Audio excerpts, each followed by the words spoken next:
Hello student, स्वागत है आपका अपने YouTube channel topper classes with Aamir sir Patna में। और जो फिजिक्स का कुछ क्वेश्चन बाकी था, पहले एक वीडियो बना चुके थे जिसमें स्टूडेंट का अच्छा रिस्पांस मिला, तो फिर नेक्स्ट जो है इसको अब बनाने जा रहे हैं। कमेंट भी देखें, अच्छा था। व्हाट्सएप पे भी मैसेज आया बहुत सारे स्टूडेंट का, अच्छा लगा। ठीक है, तो फिजिक्स में बहुत अच्छे से समझ में आया और इस चीज़ को हम बार बार कहते हैं, फिजिक्स को हल्के में ही समझना, उसको उतना हार्ड नहीं ले जाना है, इजी में ही समझना है। ओके, तो हम लोग जो है नेक्स्ट क्वेश्चन जो था पिछले वीडियो में हम लोगों ने बना लिया था, क्वेश्चन नंबर 1, 2, 3, 4, 5 से स्टार्ट होगा। तो हम लोग सही जगह पे हैं, यहाँ से मोस्ट इंपॉर्टेंट है 100%, 100% 200% एकदम बिल्कुल आपके एग्जाम में आने वाला ये क्वेश्चन है। तो इसको एकदम अच्छे से हम लोगों को समझना है। यहाँ पर माध्यम के बारे में बात की जा रही है। ओके, कह रहा है जब प्रकाश एक माध्यम से दूसरे माध्यम में, एक माध्यम से दूसरे माध्यम में जाता है, हम लोग समझेंगे कि माध्यम क्या होता है, जाता है, तब अपवर्तन होता है। तो क्या होता है? अपवर्तन होता है। इसमें पूछा इसमें से क्या क्या होगा, ठीक है, अपवर्तन होता है, तब अपवर्तन होता है। तो इसमें से क्या क्या पूछ रहा है वो देखेंगे हम लोग। सबसे पहले माध्यम क्या है? माध्यम हम लोग ऐसा समझे, जिस तरीके से हम लोग अगर अंतरिक्ष में चले जाएं तो वहां पे हवा नहीं है। अंतरिक्ष से जब पृथ्वी में आएंगे तो यहाँ पर हवा है। पृथ्वी से जब हम नदी में जाएंगे तो वहां पे पानी है। तो ये अलग अलग माध्यम है। एक ऐसा माध्यम है, एक ऐसा जगह है, क्षेत्र है जहां पे हवा नहीं है, एयर नहीं है, कोई ऑक्सीजन वगैरह कोई भी गैस नहीं है। वहां से थोड़ा सा नीचे आए पृथ्वी की तरफ तो यहाँ पर गैस है।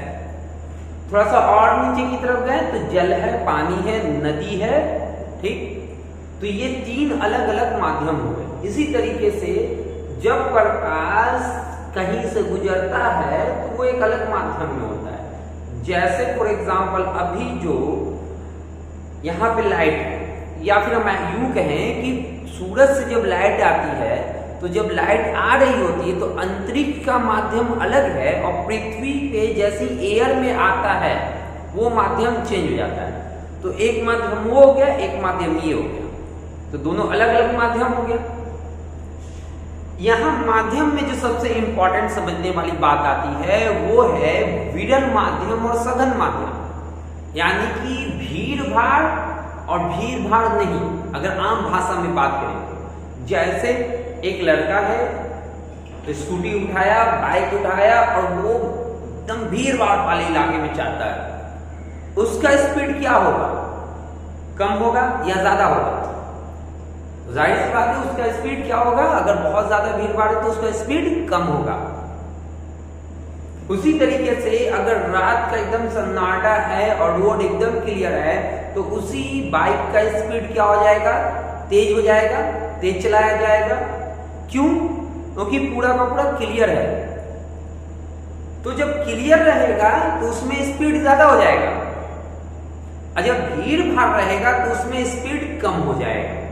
ओके, अच्छा है, एक बात को अच्छे से याद रखें, जो हम समझ रहे हैं उसको हम प्रैक्टिकल लाइफ में हमको समझना बहुत जरूरी है।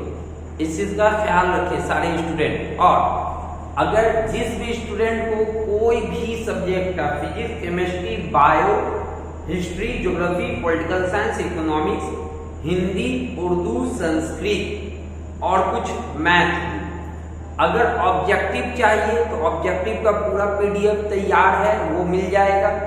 क्वेश्चन आंसर चाहिए तो क्वेश्चन आंसर का पूरा पीडीएफ तैयार है, वो भी मिल जाएगा। ओके, दोनों चाहिए तो दोनों मिल जाएगा। नंबर तो सारे स्टूडेंट को पता ही है, वो अब नंबर को सारे स्टूडेंट जो है नोट कर ले। ठीक है, 6202491120 आमिर सर पटना सेव कर ले। और व्हाट्सएप हम उसको कर सकते हैं, जिस भी सब्जेक्ट का चाहिए क्वेश्चन आंसर मिल जाएगा। ऑब्जेक्टिव मिल जाएगा। लघु उत्तरीय मिलेगा, दीर्घ उत्तरीय मिलेगा, ऑब्जेक्टिव 4 ऑप्शन के साथ मिलेगा, सारे तरीके का हर चीज अवेलेबल है, सारा चीज मिल जाएगा। ओके, तो चलते हैं। तो अब यहाँ पर जब लाइट आ रहा है तो अंतरिक्ष आ रहा है, तो वहां पे तो हवा नहीं है, लेकिन पृथ्वी पर आते ही क्या होता है, हवा हो जाता है। तो जहां पे हवा नहीं है वहां पे क्या है, कह सकते हैं वो भीड़ भाड़ नहीं है, तो वहां पे स्पीड रहेगा, लाइट का स्पीड क्या होगा, तेज हो जाएगा, तेज रहेगा। जैसे ही पृथ्वी पे आएगा, एयर में आएगा, हवा में आएगा, तो यहां पर स्पीड क्या हो जाएगा, हवा में जैसे ही आया उसकी तुलना में, अंतरिक्ष की तुलना में यहाँ में भीड़ भाड़ आ गया, लाइट को क्या मिला, भीड़ मिला, एयर मिला, तो अंतरिक्ष की तुलना में हवा में स्पीड क्या होगा, थोड़ा सा कम हो जाएगा। क्लियर है? अब हम ये भी जानते हैं कि पानी के अंदर भी जाता है लाइट। जब पानी के अंदर लाइट जाएगा तब वहां पर क्या होगा, जब पानी के अंदर लाइट जाता है तब वहां पर भीड़ भाड़ जो अगर हम कहेंगे ज्यादा मिलेगा, हवा की तुलना में ज्यादा मिलेगा, तो वहां पे प्रकाश जो है, लाइट जो है, उसका स्पीड क्या होगा, और भी कम हो जाएगा। ठीक है, यानी जितना ज्यादा भीड़ भाड़ वाला एरिया रहेगा लाइट के लिए, उतना ज्यादा लाइट का स्पीड कम हो जाएगा। सेम उसी तरीके से जितना ज्यादा एक बाइक वाले के लिए, स्कूटी वाले के लिए भीड़ भाड़ एरिया जितना ज्यादा होगा, उसका स्पीड उतना कम होता चला जाएगा। ठीक है, सेम। तो ये जो भीड़ भाड़ वाला इलाका है, इसको फिजिक्स कहता है सघन माध्यम। कौन सा माध्यम, सघन माध्यम, भीड़ भाड़। और जो भीड़ भाड़ नहीं है, हल्का है, कम है, उसको कहा जाता है विरल माध्यम। ओके, तो विरल माध्यम में प्रकाश की लाइट तेज रहेगी, विरल माध्यम में प्रकाश की लाइट तेज होगी, और सघन माध्यम में प्रकाश की लाइट क्या, चाल जो है क्या होगी, चाल क्या होगी, वो धीमी हो जाएगी। जैसे ही सघन भीड़ भाड़ वाले एरिया में गया तो वहां पे क्या होगा, धीमा हो जाएगा। उम्मीद करते हैं समझ में आ रहा होगा। अब इसको फिगर से हम लोग समझेंगे कैसे बनाया जाता है। यहाँ ऊपर में विरल माध्यम है, मान लो समझ लो कि अंतरिक्ष है, और नीचे में क्या है, वायु है, पृथ्वी पे आ गया, वायु है। ठीक है, तो यहां से माध्यम चेंज हो रहा है, यहां से वायु है, यहां से नीचे क्या है, वायु है, ऊपर से लाइट इस तरीके से ऐसे आ रहा है। क्लियर? तो जहां पर माध्यम चेंज होता है, जहां पर जैसे यहां से जो पूरा एयर है, तो यहां पर क्या होगा, इस जगह पर एक अभिलंब बन जाएगा, यहां पर क्या होगा, एक अभिलंब बनेगा, और अभिलंब जो है मीटर की तरह समझो काम करेगा। किसके जैसे काम करेगा, मीटर की तरह काम करेगा। ठीक है, मीटर की तरह काम करेगा। यानी कि जब भीड़ भाड़ रहता है तो मीटर का जो स्पीड रहता है एकदम धीमा नीचे की तरफ हो जाता है। जैसे ही खाली एरिया आता है तो हम बाइक को स्पीड करते हैं तो ये मीटर यूं ऊपर की तरफ भागने लगता है। तो सेम इसी तरीके से यहाँ पर हम देख सकते हैं, यहाँ पर क्या है, वायु था, और यहाँ पे कुछ भी नहीं था, जीरो, शून्य, निर्वात, कुछ भी नहीं था। इधर वायु यानी भीड़ भाड़ वाला एरिया है, तो ये है मीटर। तो ये जो इस तरीके से ऐसे जा रहा था, तो ऐसे ना जा करके सीधा ये मीटर की तरफ प्रकाश झुक जाएगा। यानी कि इसके लाइट जो इस तरीके से जा रहा था, इसके स्पीड में ये इधर आया, मतलब क्या हो गया, स्पीड में कमी आ गई। क्या हो गया, स्पीड में कमी आ गई। ठीक है, और यही चीज अगर इस प्रकार से होता, अगर यही चीज इस प्रकार से होता कि ऊपर में वायु है, ठीक है, ऊपर में वायु है और नीचे में कुछ भी नहीं है, कोई हवा नहीं, कोई गैस नहीं है, तो प्रकाश इस तरीके से आ रहा है, और यहाँ से जो है ये बॉर्डर है, जहाँ पे नीचे में क्या है, कुछ भी नहीं, ऊपर वायु था और नीचे कुछ नहीं, लाइट इस तरीके से आ रहा है। अब क्या होगा, ये जो इस तरीके से जा रहा था, ऐसे ना जा करके ये अभिलंब से क्या होगा, दूर भाग जाएगा। अभिलंब से क्या होगा, दूर भाग जाएगा। ठीक है, प्रकाश तो अभिलंब से दूर क्यों भाग गया, क्योंकि इसकी स्पीड क्या हो गई, तेज हो गई। स्पीड क्या हो गई, तेज होगी। ये मोस्ट इंपॉर्टेंट है क्योंकि आगे का बहुत सारा क्वेश्चन इसी से हल होगा। ठीक है, विक्रांति बोल रहे हैं, एंगल है, बहुत सारा चीजें तो इसी से होगा। ठीक है, तो यहाँ पर हम देखेंगे एंगल जो है ये एंगल छोटा हो गया, यहाँ का एंगल देखेंगे ये एंगल बड़ा हो गया। पहले वाले सिचुएशन में क्या था, ये आया, यहाँ माध्यम चेंज हो रहा है और ये झुक गया। ठीक है, तो यहाँ पे एंगल तो बड़ा है लेकिन ये वाला एंगल छोटा हो गया। ये भी क्वेश्चन में आता है, कब एंगल बड़ा हो जाएगा, कब एंगल छोटा हो जाएगा। ये वाला सिचुएशन पूछेगा, ये वाला सिचुएशन पूछेगा। ठीक है, वो मोस्ट इंपॉर्टेंट है। ये अगर समझ में आ गया तो फिर मेरा पार है। ठीक है, अगर हम लोग अच्छे से समझते चले स्टेप बाय स्टेप फिजिक्स को तो जरा सा भी कोई भी प्रॉब्लम कहीं पर भी नहीं आएगा। तो अब हम लोग चलते हैं क्वेश्चन की तरफ। ठीक है, जब प्रकाश एक माध्यम से दूसरे माध्यम में जाता है, जब प्रकाश एक माध्यम से दूसरे माध्यम में जाता है तब अपवर्तन होता है, तब अपवर्तन होता है। कहां पर वो बोल रहा है, ए प्रकाश की चाल में परिवर्तन के कारण अपवर्तन ये है, और ये इस तरीके से आया, यहाँ टकराया और ये जो इधर जा रहा था ना जा करके जो ये इधर आया, ये इस तरह ऐसे जा रहा था, ऐसे ना जा करके ये इधर हो गया। तो ये क्या कह रहा है कि अपवर्तन होता है। कब अपवर्तन होता है, प्रकाश की चाल में परिवर्तन के कारण। प्रकाश की चाल में परिवर्तन हो गया तो ये क्या हो गया, अपवर्तन हुआ। सही बात है। प्रकाश की चाल में परिवर्तन नहीं होने के कारण, बिल्कुल नहीं। यहाँ पे प्रकाश की चाल में परिवर्तन हुआ तभी वही अपवर्तन। जब एक माध्यम से दूसरे माध्यम में जाता है, ठीक है, तो ये क्या हो रहा है, यहाँ पे अपवर्तन हो रहा है। याद रखिए क्या हो रहा है, अपवर्तन हो रहा है। और कह रहा है कि अपवर्तन नहीं होने के कारण। ठीक है, ये तो ऐसे ही गलत हो गया। ठीक है, प्रकाश के रंग में परिवर्तन होने के कारण नहीं, ये भी गलत हो गया। उपर्युक्त में से के सभी के कारण नहीं।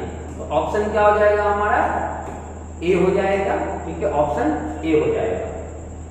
उम्मीद करते हैं समझ में आया होगा। ठीक है, अगर किसी भी स्टूडेंट को ना समझ में आए, ऐसा तो हो नहीं सकता है, अगर फिर भी प्रॉब्लम रह जाता है किसी भी स्टूडेंट को, तो वो हमको स्पेशल मैसेज कर सकते हैं।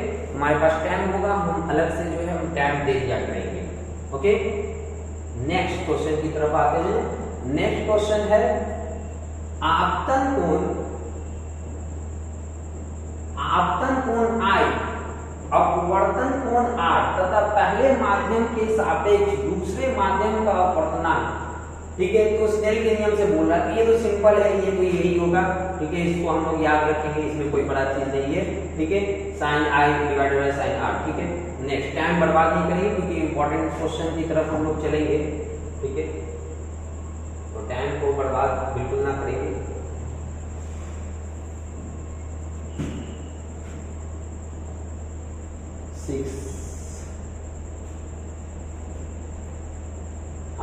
नेक्स्ट क्वेश्चन,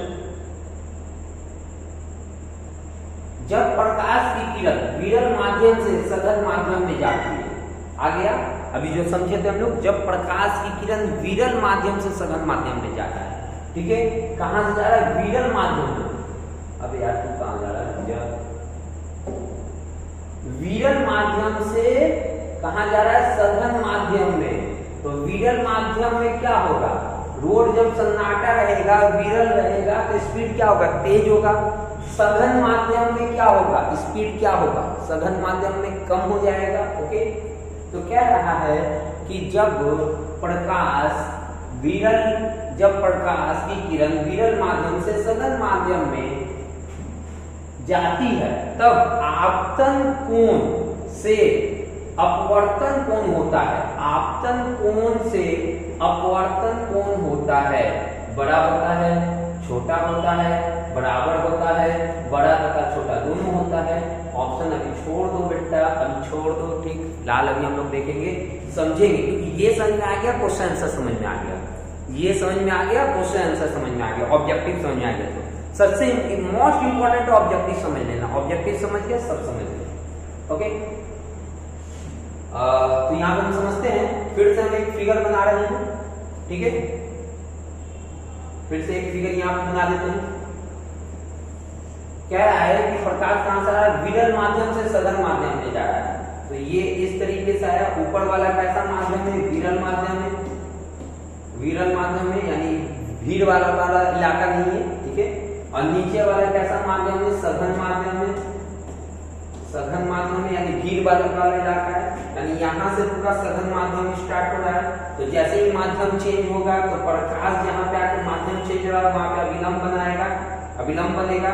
सघन माध्यम में तो ये जो स्पीड में ऐसे जा रहा था, भीड़ भाड़ वाला आया, तो ये इसका स्पीड क्या होगा, कम हो जाएगा, कम होगा तो ये अभिलंब की तरफ आएगा स्पीड।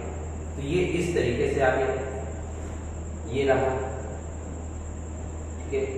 तो अब कह रहा है, तो बताइए कि आपतन कोण, आपतन कोण कौन होता है, ये जो किरण आ रही है ये आपतन कोण है, ये जो किरण है ये परावर्तन, यहाँ पे अपवर्तन कोण है, ठीक है। तो आपतन कोण से यानी इस कोण से, आपतन कोण से इस कोण से अपवर्तन कोण होता है, अपवर्तन कोण होता है, क्या होता है, देखने ही से लग रहा है क्या हो गया, बड़ा हो गया, छोटा हो गया, बराबर हो गया, बड़ा तथा छोटा हो गया। तो क्या हो जाएगा, सिंपल है एकदम 100% छोटा, ये छोटा हो गया, छोटा हो गया। क्लियर, देख करके समझ गए। प्रैक्टिकली अगर हम लोग ऑब्जेक्टिव छोटा छोटा प्रैक्ट कर लेते हैं बहुत अच्छे से समझ में आ जाता है, ठीक है। तो हम इसको जो है इरेज कर रहे हैं, ठीक है। और टाइम फिर से ज्यादा हो रहा है, ज्यादा हम टाइम देना नहीं चाहते हैं वीडियो पर, ठीक। तो हम दूसरा वीडियो हम अभी बना देंगे, तुरंत बना देंगे। तो हम लोग जो है नेक्स्ट वीडियो पर मिलते हैं, ठीक है। और किसी भी सब्जेक्ट का ऑब्जेक्टिव चाहिए तो हम लोग मुलाकात हो सकती है आराम से व्हाट्सएप पर, और कोई भी स्टूडेंट आराम से ले सकते हैं सब्जेक्टिव ऑब्जेक्टिव क्वेश्चन, जो भी कुछ है किसी भी सब्जेक्ट का आराम से ले सकते हैं। ओके, मिलते हैं हम लोग नेक्स्ट में।